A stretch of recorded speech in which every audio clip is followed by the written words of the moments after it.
saya Maria Graciana Mimi dari kelas 11 2 SMA Kasura di Karende. Masuknya bangsa Eropa ke Indonesia. Yang pertama, jatuhnya kota Konstantinopel tahun 1453 ke tangan penguasa Turki Utsmani. Yang kedua, kisah perjalanan Marco Polo ke dunia timur, yaitu perjalanan kembalinya Marco Polo dari negeri Cina melalui jalur pelayaran. Yang ketiga, penemuan Copernicus yang didukung oleh Galileo yang menyatakan bumi itu bulat. Yang keempat, penemuan kompas. Dan yang kelima, semangat Reconquista, yaitu semangat untuk menaklukkan Islam di seluruh dunia. Masuknya bangsa Eropa ke Indonesia. Yang pertama, jatuhnya kota Konstantinopel tahun 1453 ke tangan para penguasa Turki Utsmani.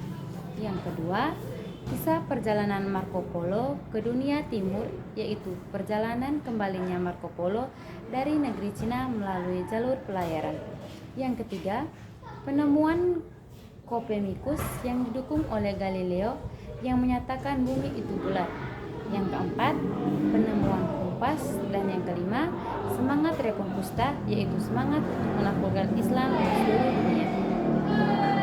Nah teman-teman, pernahkah kalian membayangkan kondisi Indonesia pada saat masa kolonialisme dahulu?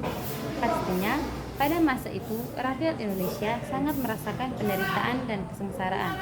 Hal ini ialah menyebabkan perkembangan penjajahan di Indonesia merajalela. Namun, apa saja yang terjadi pada masa itu? Lantas, bagaimana akibat yang ditimbulkan dari kolonialisme di Indonesia?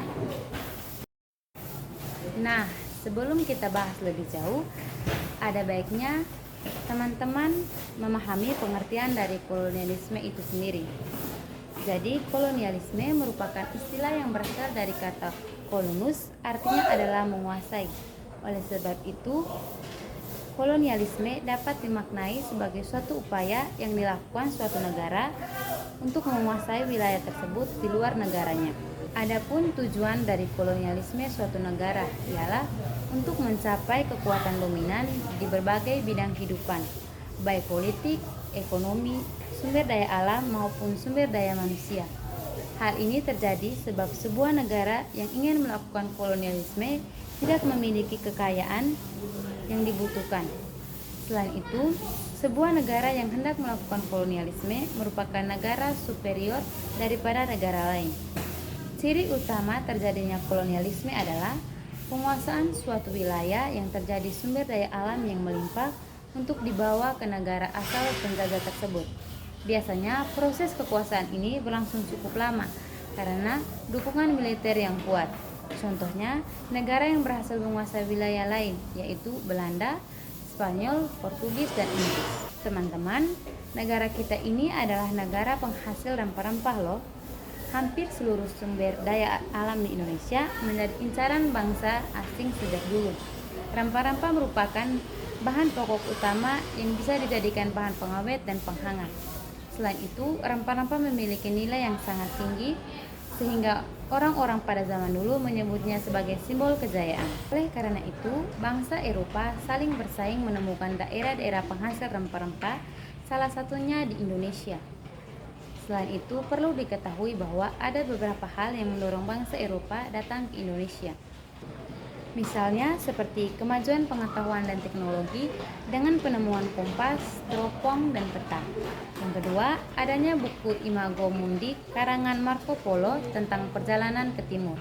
Yang ketiga, berkembangnya semangat mencari kekuasaan dengan simbol 3G yaitu gold, atau mencari keuntungan dengan memiliki bahan dan barang yang berharga, gospel, penyebaran agama Kristen yang diyakini bangsa Barat, dan glory, memperoleh kejayaan dengan memiliki banyak kekuasaan.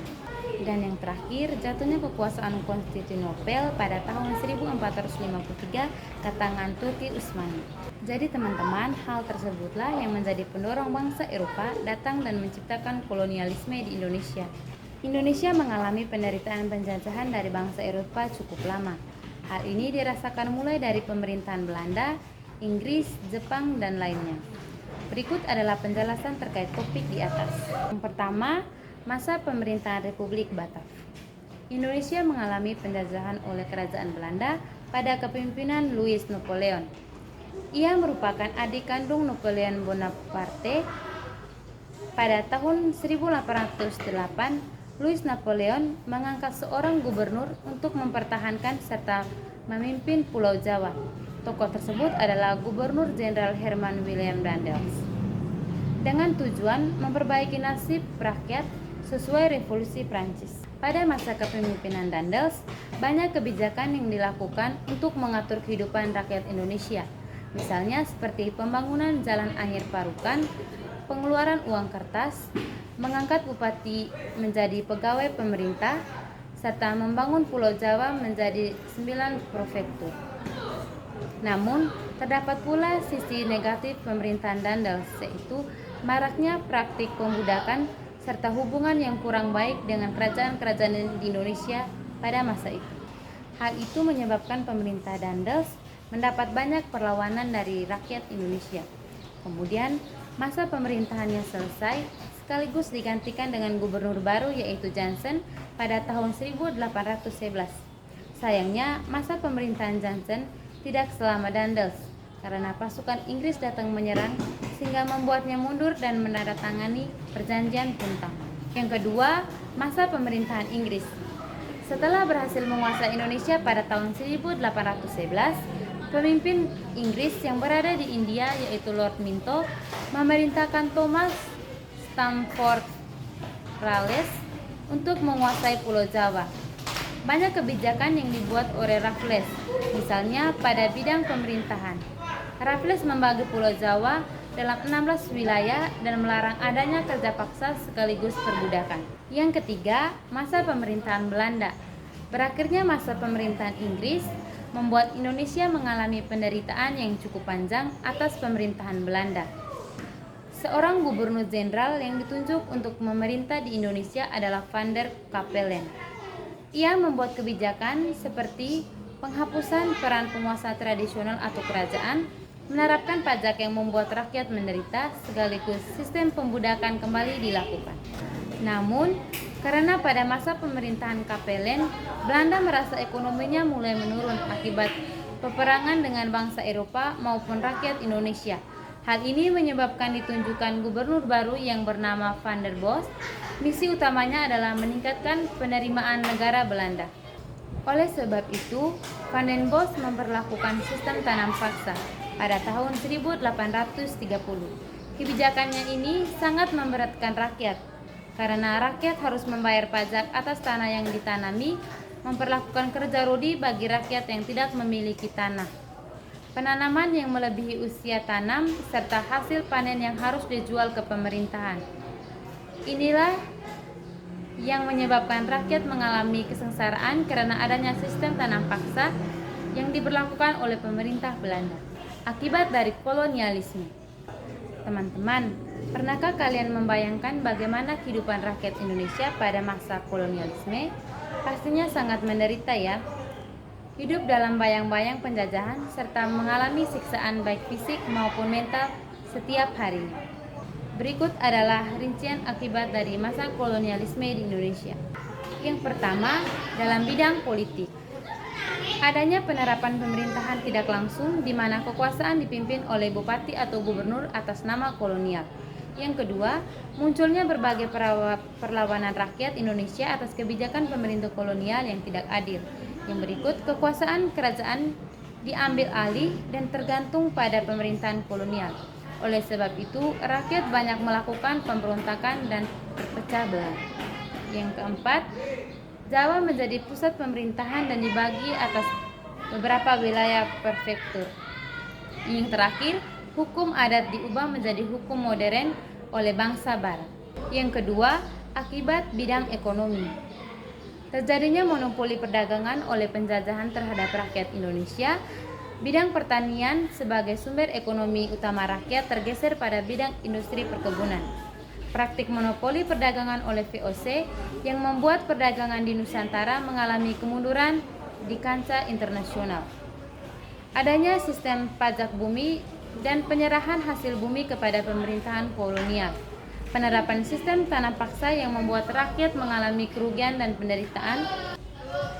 Munculnya uang sebagai alat pembayaran baru pada masa pemerintahan kolonial. Yang ketiga, dalam bidang sosial, yaitu terjadi perubahan lapisan sosial di masyarakat. Banyaknya mobilitas sosial yang terjadi akibat pemerintahan kolonial yang membutuhkan tenaga di wilayah lain. Munculnya golongan buruh yang terdiri dari pribumi dan golongan majikan, yaitu para kolonial. Munculnya golongan buruh yang terdiri dari pribumi dan golongan majikan, yaitu para kolonial. Munculnya elit terdiri atas tuntutan pemerintah kolonial untuk memenuhi kebutuhan pemerintahan. Pembentukan status sosial yang cenderung menjatuhkan pribumi. Adanya tindakan kekerasan dan pemerasan yang kejam terhadap rakyat Indonesia. Dan yang terakhir, daerah Indonesia yang tersosialisasi dan membuat rakyatnya mengalami ketertinggalan. Yang keempat, dalam bidang budaya. Terdapat banyak bahasa serapan berasal dari bangsa kolonial yang dipakai oleh rakyat Indonesia sampai sekarang. Masuknya bangsa kolonial membuat bertambahnya wawasan terhadap alat musik serta tarian tradisional. Terdapat bangunan peninggalan dengan ciri khas kolonial serta arsitektur barat di Indonesia. Terdapat benda-benda bersejarah peninggalan kolonial yang dapat menjadi bukti atas kondisi di masa lalu. Yang kelima, di bidang pendidikan, yaitu munculnya golongan-golongan terpelajar yang memiliki wawasan yang tinggi di Indonesia. Semakin banyak rakyat Indonesia yang bisa membaca dan menulis untuk dipekerjakan pada pemerintahan kolonial, namun menjadi nilai yang berharga pada kemerdekaan Indonesia kelak. Rakyat Indonesia memiliki pengetahuan serta terbuka terhadap perkembangan dunia luar. Rakyat Indonesia menjadi termotivasi untuk meraih kemerdekaan negaranya setelah mendapatkan wawasan serta pendidikan. Rakyat Indonesia pada akhirnya mengetahui mana yang benar dan salah pada kondisi yang terjadi waktu itu. Jadi teman-teman, kesimpulannya, pastinya rakyat Indonesia pada saat itu sangat menderita atas penjajahan bangsa kolonial. Hal inilah yang pada akhirnya membawa bangsa kita untuk berani melakukan berbagai perlawanan. Adapun perlawanan yang dilakukan telah terjadi cukup lama sejak Portugis menguasai Nusantara hingga pemerintahan Belanda. Namun, jika dilihat alur cerita pada sejarah yang ada, awal mulanya rakyat Indonesia menerima kedatangan bangsa asing dengan tangan terbuka. Rakyat Indonesia juga bersikap ramah serta hangat terhadap siapapun yang hadir di daerahnya. Bahkan mengira bahwa kedatangan bangsa asing tersebut memiliki niat baik untuk kemajuan wilayahnya. Sayangnya, hal tersebut tidaklah benar, sebab bangsa Eropa datang ke Indonesia hanyalah untuk mendapatkan barang berharga, yaitu rempah-rempah. Munculnya motif ini bermula saat Konstantinopel berhasil dikuasai oleh Turki Utsmani, di mana Konstantinopel merupakan pusat perdagangan strategis bangsa Eropa terbesar dan termakmur. Hal ini menyebabkan komoditas rempah-rempah tidak dapat lagi terpenuhi dengan harga murah, sedangkan banyak dibutuhkan oleh berbagai orang. Hingga akhirnya bangsa Eropa melakukan penjajahan untuk menemukan wilayah baru penghasil rempah-rempah, salah satunya yaitu Indonesia. Setelah berhasil menduduki wilayah Indonesia, rakyat banyak mengalami kesengsaraan, di mana semua kebijakan yang dibuat pada masyarakat banyak merugikan pribumi serta lebih menguntungkan pihak asing. Rakyat mengalami penyiksaan, pembudakan, kerja paksa, hingga wajib membayar pajak atas tanah mereka sendiri. Upaya untuk menguasai suatu wilayah untuk mendapatkan keuntungan sebesar-besarnya, baik berupa kekayaan dan maupun lainnya, disebut praktik kolonialisme. Oleh sebab itu, kolonialisme memiliki akibat baik negatif maupun positif terhadap bangsa Indonesia. Hanya saja hidup dalam kondisi terjajah pastinya tidak enak. Sekian video dari saya mengenai kedatangan bangsa Eropa ke Indonesia dan kolonialisme penjajahan bangsa Eropa di Indonesia.